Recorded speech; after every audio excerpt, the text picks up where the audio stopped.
नारद जी वहां आए। देवर्षि नारद जी ने तुम्हें देखा, तुम्हारे पिता हिमालय ने देवर्षि को अर्घ पार्घ्य आसन देकर सम्मान सहित बैठाया और कहा, हे मुनीश्वर, आपने यहाँ तक आने का कष्ट कैसे किया, कहिए क्या आज्ञा है। नारद जी बोले, हे गिरिराज, मुझे भगवान विष्णु ने यहाँ भेजा। नारद जी ने उनके पिता से क्या कहा, पार्वती जी के पिता से, कि मुझे भगवान विष्णु ने यहाँ पर भेजा है।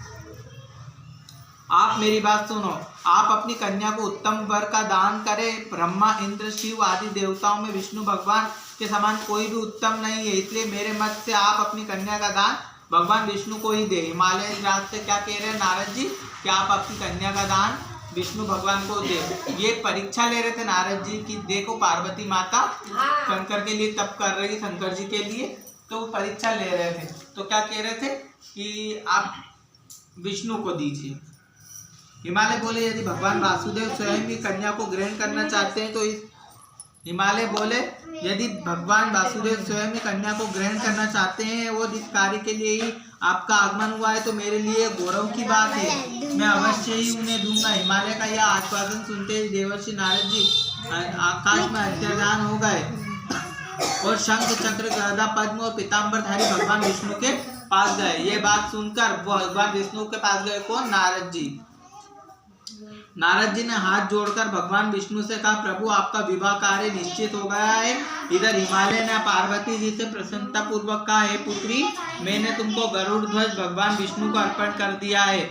उधर तो नारद जी जाके विष्णु भगवान से बोल रहे हैं कि आपका विवाह मैं उनसे तय करके आ गया हूँ, हिमालय राज की पुत्री पार्वती से। और इधर पार्वती के पिता ने बोला कि हे पुत्री, तुम्हारा विवाह मैंने विष्णु से तय कर दिया है। अब माता क्या कहती है,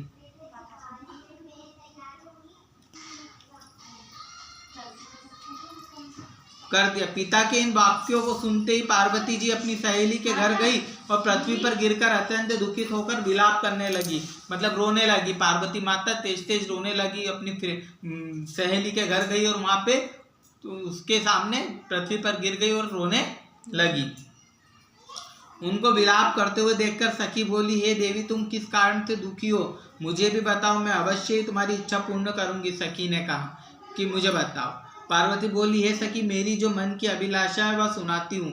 मैं श्री महादेव जी को वरण करना चाहती हूँ। मेरे इस कार्य को विधाता ने बिगाड़ना चाहे, इसलिए निसंदेह इस शरीर का त्याग करूंगी। पार्वती के इन वचनों को सुनकर सखी ने कहा, हे देवी, जिस वन को तुम्हारे पिताजी ने ना देखा हो वहां तुम चली जाओ। तुम उस वन में चली जाओ जो पिताजी ने नहीं देखा, उस